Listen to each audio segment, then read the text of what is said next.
자, 이번엔 여러분하고 395조부터 한번 조문을 한번 살펴볼게요. 표현 대표에서 행위하고 회사의 책임이다. 우리 표현 대표에서는 우리 외관 법리를 인정하는 거, 앞쪽에서 상법 총칙에서 배웠던 표현 지배인하고 거의 동일한 법리가 적용됩니다. 외관을 믿은 자를 보호해주는 그런 제도인데, 표현 대표에서는 사장, 부사장, 전무, 상무, 기타 회사를 대표할 권한이 인정될 만한 명칭을 사용한 이사. 그래서 여기 조문을 보시면 이사의 행위라고 되어 있잖아요. 그죠? 그래서 우리 조문상 보면요. 어, 이사가 회사의 대표할 권한인 것으로 인정하는 명칭을 사용했어. 이사가 사용했다는 얘기죠. 그럴 때 그 이사가 회사를 대표할 권한이 없을 때에도 선의의 제3자에게 그 책임을 진다는 것이죠. 근데 이제 우리 판례는 어때요? 여기 이사 자격이 아니더라도 상관없어요. 이사가 아니더라도 상관없다는 게 우리 판례에 이제 확정을 하고 있거든요. 그래서 여기 이사의 자격이 없더라도 표현 대표사를 인정한다. 그죠? 인정한다. 이렇게 알아두시면 된다. 판례. 어쨌거나 표현 대표사 외관법리다.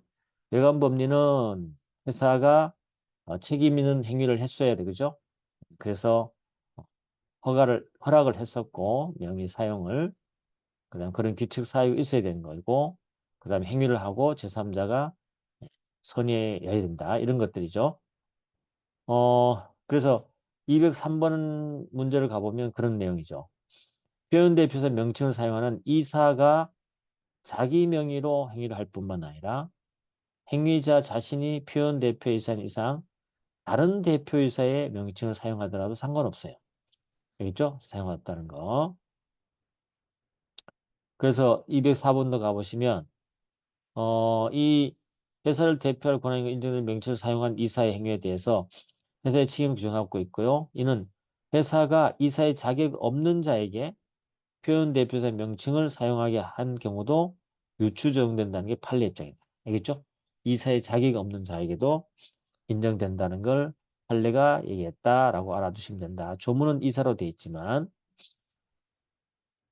그리고요, 뭐 법원에서 법원직에 자주 나왔던 건데 격리 담당 이사잖아요. 이 격리 담당 이사는 회사를 대표할 권한이 있는 것으로 인정될 만한 명칭에 해당될까 안 될까요? 해당되지 않아요. 격리 담당 이사는 격리 담당 이사라는 이름을 사용했다 하더라도 이거는 표현 대표 이사를 인정하지 않은 사건이다. 그래서 격리 담당 이사를 기억을 해두시기 바랍니다. 알겠죠? 이 격리담 판례가 격리 담당 이사는 표현 대표 이사가 아니다. 그죠? 표현 대표. 이 말을 썼다는 것은 표현 대표이사 아니다. 라는 걸 알아두시면 되겠습니다. 자, 그 다음에 206번 가보시면 표현 대표자의 행위에 대해서 회사가 책임을 지는 것은 회사가 표현 대표자의 명칭 사용을 명시적, 묵시적 승인해야 되는 것이잖아요. 그런데 회사 명칭 사용 승인 없이 임의로 명칭을 사용해서 참칭했어요. 아니, 그거는 우리가 회사가 책임질 수 없다는 것이 여기 판례에 일관된 겁니다. 명시적, 묵시적으로 사용하도록 승인했을 때는 되지만 제3자가 참칭하는 것까지 회사가 책임지는 것은 아니다는 게 판례 입장이다. 그렇게 알아두시면 되겠습니다. 그 다음에 여기 208번이 좀 중요한 내용인데 알아두셔야 되는데 표현 대표이사 자신의 이름으로 행위한 경우는 물론이고 대표이사 이름으로 행위한 것도 된다 그랬죠? 또는 대리인으로 생한 행위도 선의자는 책임지는데 이때 상대방의 악의 중과실의 대상이 뭐냐 이거죠. 악의 중과실 대상이 뭐죠? 이건 표현 대표이사의 대표권인지 아니면 그죠? 뭔지가 문제되는 겁니다. 우리 판례는요. 표현 대표이사의 대표권이 있는지 저자가 대표권이 있는지가 중요하잖아요. 대표권이 중요하지 않고 저자가 대표이사를 대리해서 행위를 할 권한이 있느냐. 대행권의 존재 여부에 대한 고의 중과실이에요. 저자가 대표이사를 대리해서 행위를 할 수 있나 없나? 이겁니다. 이거. 알겠죠? 그걸 믿어야 되는 것이지 표현 대표이사의 대표권이 있는지 없는지에 대한 선악이 아니에요. 그거 여러분 꼭 알아두셔야 될 것 같고 넘어갑니다. 어, 그 다음에 뭐 210번은 우리 공동대표이사 있잖아요. 이 공동대표이사에 대해서도 공동대표이사 중 한 명이 단독으로 한 행위 있잖아요. 요거는 표현대표이사 성립할 수 있습니다. 그죠? 요거 분해해서 그 사용을 공동대표이사 한 명이 자기가 단순한 대표라고 주장하는 것을 용인하고 방임했을 때는 예, 표현 책임이 적용된다. 이렇게 알아두시면 되겠습니다. 그 다음에 213번 가보시면 예, 상법 395 소정의 선의 있죠. 선의. 선의는 표현 대표이사가 대표권이 없음을 알지 못한 것을 말하는 것이지 반드시 형식상 대표이사가 아니라는 것을 알지 못한 것에 한정할 필요 없다. 선의는 대표권이 없음을 알지 못하는 것을 말한다. 그죠? 근데 형식상 대표이사가 아니라는 것을 알지 못한 한정할 필요는 없다. 대표권이 없음이라는 것은 권한이 없음을 알지 못한 것을 말하는 거죠. 예, 그런 걸 말한다. 알아두시고. 그 다음에 217 가보시면 표현 대표의 행위로 인정되는 경우에는 그 행위에 이사의 결의가 필요하고요. 거래 상대방 제3자 입장에서 이사의 결의가 없었음을 알았거나 알 수 있었다 하더라도 회사는 책임을 면하지 못한다. 이거는 틀렸죠. 뭐라고 했어요? 알았거나 알 수 있었음인가요? 어, 표현대표 행위로 인정되는 경우라 하더라도 이사의 결의가 필요하고 제3자 입장에서 이사의 결의가 없었음을 알았거나 알 수 있을 경우라면 행위에 대한 책임을 면한다. 그죠? 면할 수 있다. 책임을 면할 수 있습니다. 표현대표이사가 행위로 인정되는 경우에 그 행위에 이사의 결의가 필요하고 거래 상대방의 제3자 입장에서 이사의 결의 없음을 알았어요. 알았거나 알 수 있었다 하더라도 회사는 그 행위의 책임을 면하지 못한다. 그렇죠. 이제는 알았거나 알 수 있었을 경우 근데 여기는 어 틀렸죠. 알았거나 알았다는 것은 고의죠. 그죠? 고의. 이 고의 부분에 대해서는 책임을 져야 되는 거죠. 져야 된다는 거. 상대방이 알았거나 알 수 있으면 책임지는 거예요. 물론 여기 조심할 것은 알았거나 알 수 있었을 것이 아니고 중대한 과실일 때 중대한 과실일 때 책임 면하는 겁니다. 중대한 과실 책임 면하는 건데 일단은 알았거나 부분에서 틀린 부분입니다. 그래서 알았거나 알은 경우는 어때요? 책임을 면하죠. 책임을 안 져도 되는 것이죠. 안 져도 된다는 거. 그 다음에 우리가 396조를 가보시면 이사는요. 회사의 정관, 주총의 의사록을 본점과 지점에 주주명부 사채원부를요. 본점에 주주명부하고 사채원부는 본점에 비치합니다. 정관 또는 주총의 의사록은 본점과 지점에 할 수 있고요. 이때 명의개서 대리인을 둔 때는요. 주주명부나 사채원부 또는 그 복본을 명의개서 대리인의 영업소에 비치할 수 있어요. 알겠죠? 주주명부나 사채원부 또는 그 복본을 명의개서 대리인 영업소에 비치할 수 있어요. 주주명부 사채원부입니다. 그리고 정관과 주총의 의사록은 본점과 지점이다. 그 다음 2항 주주와 회사 채권자는 영업시간 내 언제든지 서류 열람 등사를 청구할 수 있다. 이거 이제 주주와 회사 채권자다. 정관, 주총의 의사록, 주주명부, 사채원부, 회사 채권자도 다 볼 수 있다. 됐죠? 그 다음에 이제 그 218번은 시험에 한번 나올 것 같은데요. 23년에 나왔던 판례인데 주주는 회사를 상대로 396조 2항에 따라서 주주명부 열람 등사를 청구할 수 있고요. 회사의 이행 보조에 따른 수임에 불과한 명의개서 대리인에게 직접 주주명부 열람 등사를 청구할 수는 없습니다. 명의개서 대리인의 지위를 판례가 얘기를 해줬어요. 이 명의개서 대리인은요. 회사의 이행 보조자로 봤어요. 그래서 주주는 이 명의개서 대리인에게 직접적으로 청구할 수는 없어요. 회사를 상대로 주주명부 열람 등사를 청구해야 된다는 것이 판례 입장이다. 그거 꼭 알아둬야 된다. 알겠죠? 꼭 알아야 된다. 그 다음에 경업금지다. 이사의 승인이 없으면 자기 또는 제3자의 계산으로 회사의 영업불에 속한 거래를 하거나 동종령을 목적으로 하는 다른 회사의 무한책임사원에 이사가 되지 못한다. 요거는 이제 상업사용인의 영업금지와 거의 똑같아요. 여기는 이사가, 그죠? 그 다음에 승인을 한다면 이사회 승인이 필요하다는 것이고, 그 다음에 이제 개입권 행사할 때도 마찬가지로 여기는 이사회 결의가 필요하다는 거죠. 이사회 결의가 필요하다는 거. 그 다음에 이득 양도 청구도 똑같이 할 수 있고요. 그 다음에 회사의 개입 권리는 거래인 날부터 1년이라는 소멸시효 기간이 있고 2주라는 건 없어요. 상업 사용인에는 2주가 있는데 여기는 2주가 없습니다. 이렇게 알아두시면 되겠습니다.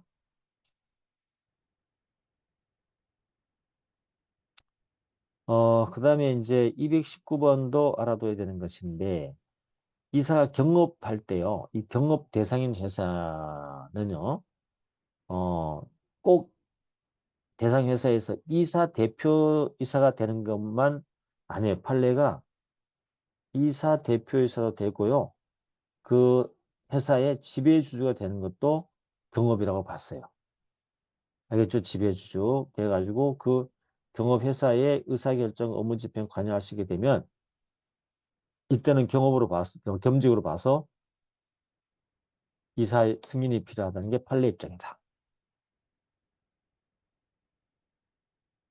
됐죠? 그렇게 알아두시고 그 다음에 회사의 기회 및 자산 유용 금지죠. 회사의 정보를 활용하는 것을 못하도록 하는 규정이죠. 이사는 이사의 승인 없이요. 현재 또는 장래 회사의 이익이 될 수 있는 회사의 사업 기회를 자기 또는 제3자의 이익을 위해서 이용해서는 안 돼요. 그렇죠? 현재 장래 회사 이익이 될 수 있는 회사의 사업 기회를 이용해서는 안 되고요. 이 경우에 이사의 승인은 이사 3분의 2 이상 수로 해요. 자, 회사의 기회자산 유용 금지는 이사의 승인할 때 3분의 1을 한다. 알겠죠? 3분의 1 한다는 알아두시고 회사의 사업 기회라는 것은 직무를 수행하는 과정에서 알게 되거나 회사 정보를 이용한 사업 기회, 회사가 수행하고 있거나 수행할 사업과 밀접한 사업 기회를 말한다.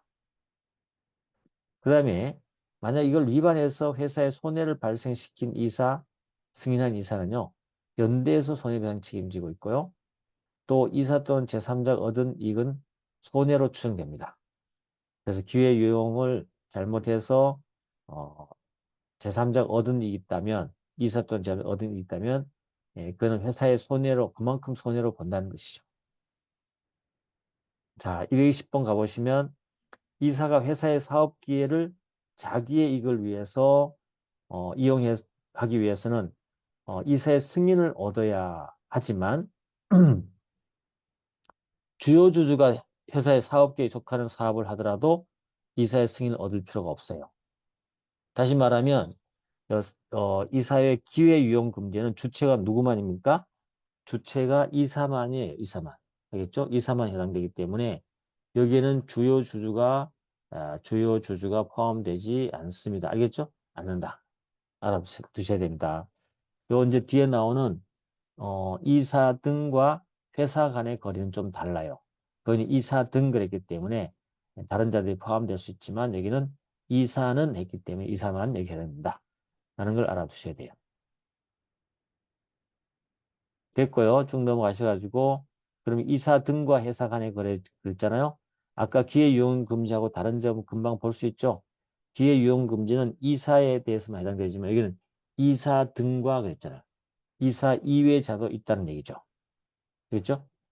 그래서 이사 등에 해당되는 자는 자기 또는 제3자의 계산으로 회사와 거래를 하기 위해서는 미리 이사회에 해당 거래에 대한 중요한 사실을 밝히고 이걸 우리가 게시음이라고 그래요. 이사의 승인을 받아야 돼요. 이 경우에 이사의 승인은요. 특별결의 정족수인 이사 3분의 2 이상 수가 있어야 되고요. 그리고 그 내용과 절차는 공정해야 돼요. 알겠죠? 이사 등과 회사 간의 거래의 요건이 이렇게 나와 있다는 거. 법무사고 법원이고 아주 시험에 많이 나왔으니까 알아둬야 되는데 그리고 미리가 있기 때문에 이건 사전이라는 거 알아두시고 그럼 여기 이사 등에 해당되는 자는 누구냐? 이사도 해당되고 주요 주주도 여기 해당됩니다. 그 주요 주주는 뭐냐면 의결권 없는 주주 제한 발행유지 총수의 10% 이상을 주식을 갖고 있거나 경영, 주요 경영사항에 영향력을 행사하는 주주. 이들이 그죠? 우리가 이사 등에 해당됩니다. 이사 또는 주요 주주의 배우자, 직계존비소, 이사 또는 주요 주주의 배우자의 직계존비소. 이런 자 다 포함되고요. 예, 그 다음에, 1호부터 3호까지의 자가요. 단독으로, 여기 3호자가 단독으로 또는 공동으로 발행주의 총수의 50% 이상 가진 회사. 이게 뭐예요? 자회사 또는 그 자회사. 이게 즉 자회사 또는 그 자회사는 손자회사를 말하겠죠.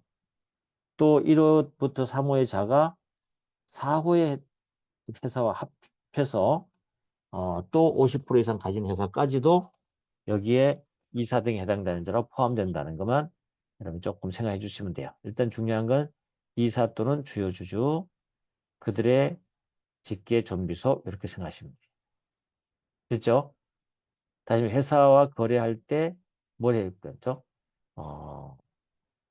이사회 승인을 받아야 되는 그런 대상이란 말이죠. 그렇게 알아두면 되겠네요.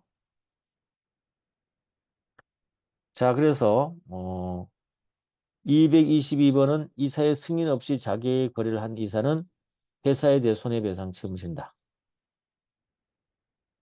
손해배상 책임지죠. 법령 위반으로. 223번은요. 갑이 주주 명의로 을회사 발행주의 총수를 10%를 소유한 실질주주인 경우에 갑이 을회사에 그때 갑의 시아버지 존속이죠. 시아버지인 병이 을회사와 거래하고자 할 때는 미리 이사회에서 해당 거래에 관한 중요 사실을 밝히고 승인을 받아야 됩니다. 그래서 갑의 시아버지 병은 이사 등과 거래에서 2호에 해당되는 거죠. 주요 주주의 직계 존비속이 되는 거죠. 그렇게 보시면 될 것 같고 225번을 가보시면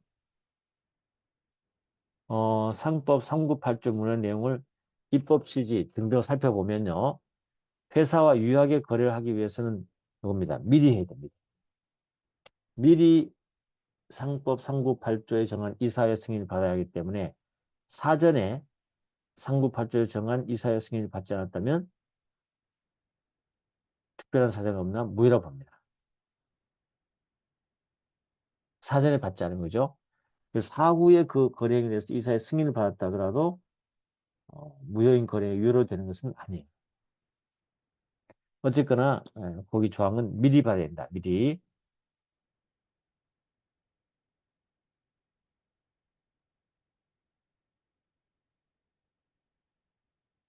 자, 그 다음에 넘어가셔가지고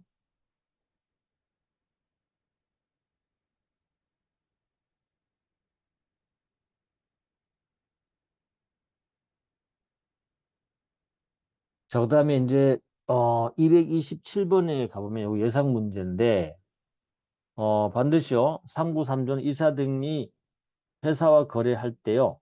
거래할 때 이사 승인을 받기 위해서는요. 이사 승인을 받기 위해서는 이사회 해당 거래의 중요한 사실을 밝히도록 되어 있어요. 이거 게시무예요. 하고 있기 때문에 만일 이러한 사항들이 밝히지 아니한 채 거래가 이익 상반 거래로 공정한 것이 관한 신고가 이루어진 것이 아니고 통상 거래로서 이용하는 이사회 결의가 이루어진 불가한 경우에는 398조가 정하는 이사회 승인이 있다고 할 수 없다.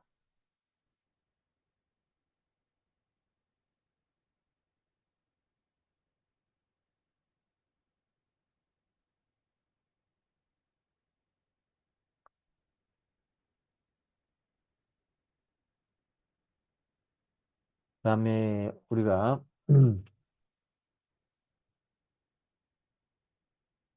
228번을 가보시면 이사 등과 회사 간의 거래할 때 이게 사전에 주청의 승인을 받아야 되는지가 문제된 건데요. 우리는 일단 사전에 이사회 승인을 받아야 돼요. 그래서 회사의 채무부담 행위가 398조 소정의 이사의 자기 거래에 해당돼서 이사의 승인을 요한다 할지라도 채무부담에 대해서 사전에 주주 전원의 동의가 있었다면 회사는 이사의 승인이 없었음을 이유로 책임을 회피할 수가 없어요. 됐죠? 사전에 주주 전원의 동의가 있었다면 되겠지만 그게 없이는 어때요? 그게 없으면 안 된다는 거죠. 그래서 이 사전에 이사회 승인이 필요하다는 얘기입니다. 사전에.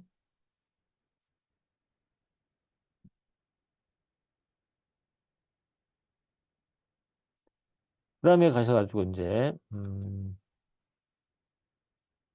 230번 가보시면 회사 이사가 한 어음행 발행, 배서행위가 회사와 이해상반이 되어서 상급발주에 저축되는 경우에도 회사는 어음 취득자가 악의였음을 입증하여 어음행위의 무효를 주장할 수 있다. 230조는요, 230번이죠. 이거는 그냥 한번 보시기 바랍니다. 자, 그 다음에 232는 이사와 회사 사이에 상급 8조를 위반했음 이유로 무효를 주장하자. 무효를 주장할 수 있는 자는 회사에 한정되고요. 거래 상대방 사정이 특별한 사정이 없는 한 거래 상대방이 당해 이사나 제3자는 무효를 주장할 수 없다. 없다는 거죠. 입니다. 자, 그다음에 235 회사가 대표이사 개인의 연대 보증 대표이사 개인적인 연대 보증 채무를 담보하기 위해서 대표이사 앞으로 약속을 발행하는 경우에도 이사의 승인이 필요하다. 회사가 대표이사 개인적 연대 보증을 담보하기 위해서 대표이사 앞으로 약속을 발행하는데 이거 이사 승인이 필요합니까? 필요하겠죠. 필요합니다.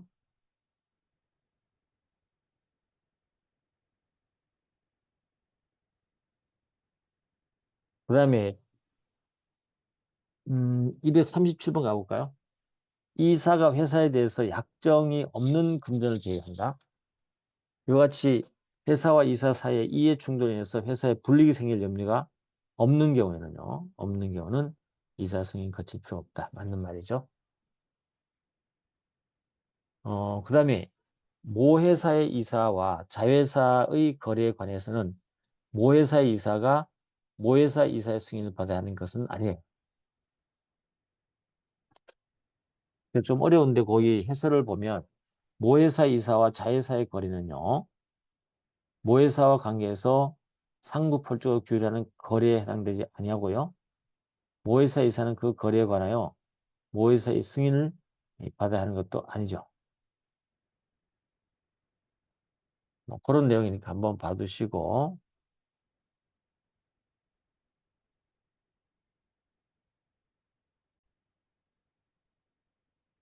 399조 이사가 회사에 대한 질문을 한번 볼까요? 이사가 회사에 대한 책임지는 거. 어, 이사가요. 고의 또는 과실로 법령 또는 정관에 위반 행위를 하잖아요. 고의 또는 과실로 법령 정관에 위반할 때 그 임무를 게을리한 경우에는요. 이사는 회사에 대해서 연대해서 배상 책임진다. 요 손해배상의 성격이 뭘까요, 여러분? 이거는 민법상 채무불행으로 보는 거예요. 채불 보는 거죠. 채불로 본다. 그죠? 채무불행 손해 본다. 왜냐하면 그 이사는 회사에 대해서 무슨 관계예요? 회사에는 이거는 위임 관계다. 그죠? 위임 관계에 대한 예, 계약 위반이다. 그죠? 그렇게 보시면 되고 이사의 행위가 이사의 결의에 의한 것인 때는 그 결의에 찬성한 있잖아요. 그죠? 찬성한 이사도 함께 책임져야 돼요. 이사의 결의에 참가한 이사로서 이 일을 한 기재가 의사록이 없어요. 의의를 기재한 기재가 의사록이 없어요. 그는요, 결의에 찬성한 것으로 추정해 줍니다.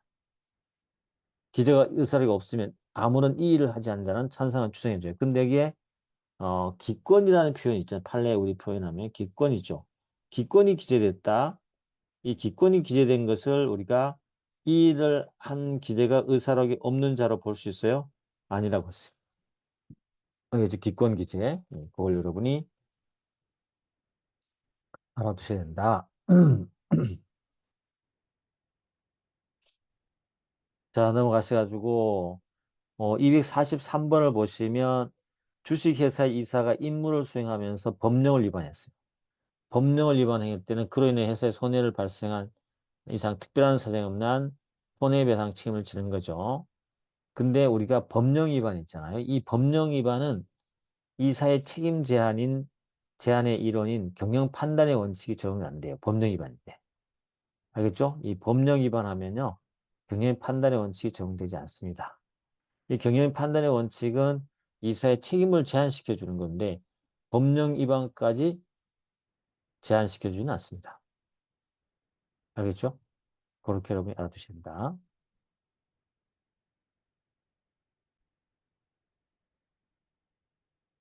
그렇게 알아두시고 그 다음에 여기 이제 244번 가보시면 이사가 임무를 수행하면서요. 그 검토할 사항, 이거 예상 문제입니다. 검토할 사항은 최신 판례인데요. 검토할 사항은 목적이나 동기, 거래 종류 등등 있죠. 그 사안마다 임무를 수행할 때 경영 판단을 원칙에 해당되는지를 검토할 때는 사안마다 개별적으로 판단합니다. 그렇죠?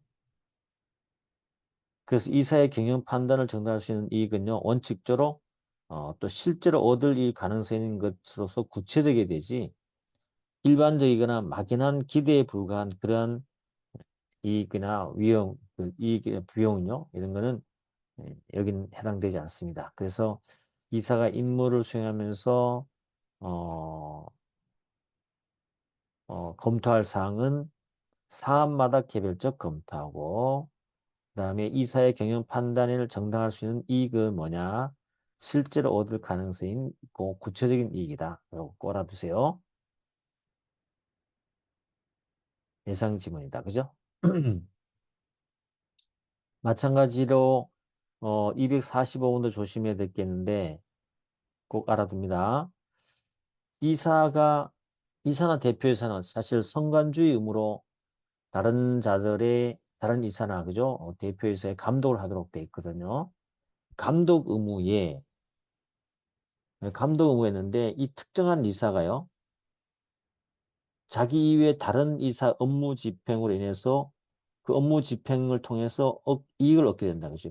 이익을 얻을 가능성이 있기 때문에 자기는 이해 상충에 의해서 그 이러한 감시 감독 의무를 하지 않았다는 거죠. 안 됩니다. 특정한 이사가 다른 이사 업무 집행을 통해서 설령 이익을 얻는다 하더라도 예, 그자들의 그죠? 업무를 감독해야 됩니다. 알겠죠? 감독해야 돼. 됐죠? 그렇게 알아주시면 된다.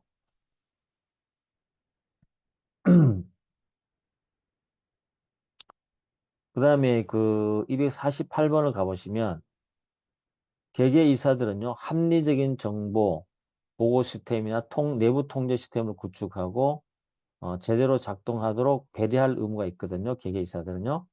그래서 이제 우리 이사의 의무 속에 이러한 내부 통제 시스템을 구축하고 작동하도록 해야 되는 것도 의무에 해당됩니다. 이걸 만약에 의도적으로 구축하지 않고 또 구축된 시스템을 의도적으로 외면했죠. 그래서 만약에 그걸 방치하게 되면요. 방치하게 되면 그로 인한 손해 발생에 대해서 회사에 대해 책임지도록 돼 있어요. 요거 이제 법원직에는 계속 나왔었는데 여러분 법무사도 이런 지문을 여러분이 기억하고 있어야 됩니다. 자, 그다음에 뭐 그 249번도 동일한 거고요. 그래서 239번도 보시면 그럼 이러한 내부 통제 시스템은 어떤 걸 말하느냐? 주로 이제 회계 부정을 막기 위해서 회계 관리 제도의 어떤 시스템을 말하느냐? 꼭 그것만은 아니에요.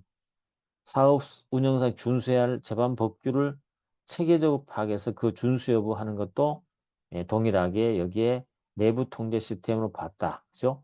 내부 통제 시스템은 회계 관리 제도만에 국한되는 거 아니다라는 걸 알아두시고. 알겠죠? 그 다음에 이제 250번도 이런 보시도록 하고, 251번도 마찬가지예요. 어, 이사의 감시 감독 의무에는요. 아무래도 회사들이 요즘에는 그 이사들이 이 전문 경영인들, 그죠?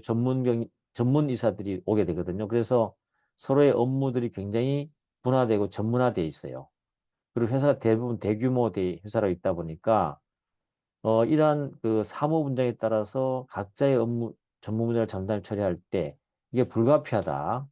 그렇다 하더라도 이사는요, 예, 그러한 사정만으로 다른 이사들 집행이나 감시 의무를 면할 수는 없어요. 그래도 감독해야 돼. 알겠죠? 감독해야 된다. 그런 것이고, 아까도 하나 얘기했죠? 253번 가보시면 상법 3구조에 의한 이사의 회사에 대한 임무에 따른 손해배상 책임 법적 성격이 뭐다? 일반 불법 행위 책임이 아니에요. 뭐예요? 채무불이행 책임이에요. 그래서 소멸시효는 몇 년에? 10년이에요. 또 마찬가지로 상법 401조에 의해서 이사가 제3자에 대해 책임지는 게 있죠. 이것도 일반 불법 행위 책임이 아니고요. 이것도 상법상 특수한 채무불이행 책임으로 봐요. 그래서 이것 또한 10년을 간다는 거 알아두셔야 됩니다. 그리고 이사회 결의에 참여한 이사가 이의를 기재하는 의사력이 없는 자에 찬성한 이사는 포함되지만 의사가 없는 자는 찬성한 거 추정하죠. 그죠? 그런데 결의에 기권했다는 의사록이 기재되어 있어요. 이거는 찬성한 것으로 추정되지 않습니다. 알겠죠? 기권을 했잖아, 기권. 기권했기 때문에 추정하지 않는다. 어, 됐고요. 그 다음에 255원도 법원직에는 재빠르게 나왔어요. 앞으로 이제 법무사에는 이제 안 나왔는데 어, 이사가요. 주식 수확 과정을 업무를 집행하다가 법령에 위반해서 회사에 손해를 끼쳤어요. 이게 손해를 끼치는 순간 회사에 대해서 손해배상 책임을 부담하는 것이고요. 설령 이 주식 수확, 감자 과정 있죠. 감자 과정에 무효 소송이 진행된다 하더라도 이 무효 판결이 확정돼야만이 손해배상 책임 부담하는 게 아니에요. 이사가 책임지는 건요. 법령 위반하는 순간 회사에 대해서 채무불이행이 되고 책임지는 것이지 그와 별도로 감자 무효에 대한 어떤 판결이 진행된다고 해서 그 판결에 따라서 책임이 지고 안 지고 그런 부분은 아니라는 거죠. 중요합니다. 그죠?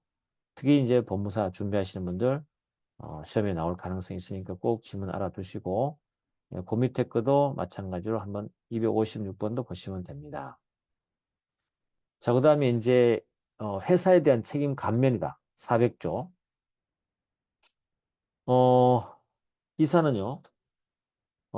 회사에 대한 책임이 있잖아요. 이거를 3구 구조의 책임이 있죠. 이거는 주주 전원의 동의로 면제할 수 있어요. 주주 전원의 동의로 면제할 수 있다. 그죠? 우리 회사법상, 주식회사법상요. 예, 주주 전원의 동의로 해야 되는 게 딱 두 가지가 있죠. 이렇게 책임을 감면시켜 주는 경우가 하나 있고요. 예, 그 다음에 주식회사가 유한회사로 조직병행하거나 주식회사가 어디로? 유한책임회사로 조직병행할 때. 알겠죠? 그럴 때 주주전원의 동의를 얻습니다. 그래서 주식회사가 유한 혹은 또는 유한책임회사로 어떨 때? 조직병행할 때. 그때 어때요? 이렇게 주주전원이 동의가 필요한 겁니다. 그죠? 그거 알아두시고. 자, 그 다음에 감면해 줄 수 있는 부분이 있거든요. 그 부분은 요거는 위에는 법률로 하는 거잖아요. 법률로. 그죠? 정관으로 하는 게 있습니다. 정관으로는요. 이사 책임을 일정 부분 제한시켜 주는 걸 말해요. 요 2항은요. 정관적으로는 바에 따라 이사의 책임을 이사가 그 행위를 한 날 이전에 최근 1년간 보수액 물론 상여금이나 주식 몇 선택 행사 얻은 이익 포함해요. 그것에 6배 이상은 6배를 초과하는 부분에 대해서는 책임 안 져요. 책임 안 지게 할 수 있습니다. 정관으로 결정할 수 있고 특히 사회에서는 3배를 초과하는 금액에 대해서 면제시켜 줄 수 있어. 그 일정 부분 제한해 준다는 거잖아. 그죠? 그리고 이 정관으로 제한할 때는 조심할 게 이사가 고의 또는 중대한 과실로 손해를 발생시킨 경우나 경업금지, 회사의 자산 유용금지, 이사 등 회사 간의 거래 있죠. 여기에 해당되는 경우는 감면할 수가 없어요. 알겠죠? 정관. 요 위에는 법, 위에는 1항은 법, 2항은 정관이라는 거 놓치시면 안 되고요. 안 됩니다. 자, 그 다음에 257. 이사가 법령 또는 정관에 위반 행위를 하거나 임무를 했다는 때는 그 이사는 회사에 대해서 연대 손해배상 책임지죠. 이와 같은 책임 이사의 결의에 의해서 면제할 수 있다? 아니죠. 주주 전원의 동의죠. 이런 것들 여러분 다 해보십시오. 알겠죠? 쉬운 거니까 좀 다 문제 풀어보시고. 그 다음에 261번 가보시면 총주주의 동의를 요하는 이사 감사 책임 면제는 의결권 없는 주식을 가진 주주 동의도 필요합니까? 그렇죠. 주주 전원의 동의가 필요하니까. 그 다음에 262번 이사의 자본 충실 책임 및 제3자에 대한 손해배상 책임은 총주주의 동의로 면제할 수 있다. 이건 안 돼요. 자본 충실 책임이라든지 제3자에 대한 손해배상 책임은 주주들이 어떻게 처분할 게 아니에요. 그죠? 처분할 게 아닙니다. 그리고 그래서 이거는 전원의 동의로 면제할 수 없는 부분이 해당되는 걸 알아주시고 그 다음에 265번 가시면 회사는 정관으로 정하는 바에 따라서 경업금지법을 위반한 이사의 회사 책임을 그 이사의 보수액의 일정 배수를 초과하는 금액에 관해서 면제할 수 있다. 정관으로. 안 된다 그랬죠? 정관으로 이렇게 면제할 때는 경업금지, 법률에 위반되는 행위를 바로 면제시켜 줄 수 없습니다. 됐고요. 자, 그 다음에 401조를 가보시면 401조 제3자에 대한 책임이에요. 근데 우리 아까 회사에 대한 책임 있죠? 3구구조 하고 다르죠? 요건이 하나 달라요. 뭐가 달라요? 고의 또는 중대한 과실을 요구합니다. 여기는. 회사에 대한 책임일 때는 고의 과실이었잖아요. 그죠? 근데 제3자에 대한 책임을 물을 때는 조건이 고의 중대한 과실로 임무를 계열할 때 책임진다는 것이죠. 그리고 이 항에서 다 준용합니다. 이사의 결의에 의한 것인 때는 결의에 찬성한 이사도 동일하게 제3자에 대해서 책임질 때 똑같이 같이 책임지게 하는 것이고 이 일을 기재한 의사력이 없는 자는 그 결의에 찬성한 것으로 추정되는 것도 다 준용합니다. 제3자에 대한 책임질 때도 똑같이 준용한다는 거 조문을 보고 여러분이 확인하셔야 된다. 쭉 넘어가셔가지고 여기 270번도 한번 볼까요? 주식회사의 대표이사가 자신의 모든 업무를 다른 이사에 위임하고 업무를 집행하지 않은 경우에 이게 명의상 대표이사이죠. 명의상 대표이사도요. 제3자에 대한 책임지는 건 똑같이 책임지는 거예요. 부담하지 않다 부담하는 겁니다. 이러한 책임 때문에 이런 명의상 이사 대표이사 감사가 제3자에 대한 이런 그죠? 제3자나 회사에 대한 책임을 부담하기 때문에 보수도 청구할 수 있다는 거예요. 알겠죠? 보수도 청구할 수 있다는 걸 기억하시면 됩니다. 됐네요. 자, 넘어가셔가지고 213회 213번 문제 한번 볼까요? 법원직에 나왔던 건데 그 법원직 이런 거 참 잘 내요. 이사가 회사의 재산 횡령으로 간접적으로 경제적 이익이 침해되는 주주는 이사에 대해서 손해배상 청구할 수 없지만 이사가요. 분식회계 및 허위 공시했단 말이죠. 이사가 분식회 및 허위 공시해서 정상 주가보다 비싸게 주식을 취득했잖아요. 그럼 손해 본 거잖아요. 직접적으로. 이건 직접 손해예요. 그래서 이사에 대해서 손해배상 청구를 할 수 있습니다. 알겠죠? 할 수 있다는 거.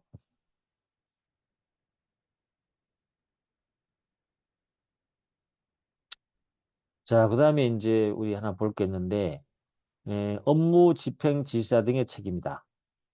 업무 집행 지시자 등의 책임도 여러분 알아둬야 돼요. 지금 판례도 있고 하니까 업무 집행자 등에 해당하는 자가 지시하거나 그 집행한 업무 있잖아요. 업무에 관해서는 설령 있죠. 업무에 관해서는 이사를 아니더라도 어떤 거죠? 이사의 회사에 대한 책임, 이사의 제3자의 책임, 주주 대표 소송, 다중 대표 소송을 정할 때는 아예 이사로 간주해 버립니다.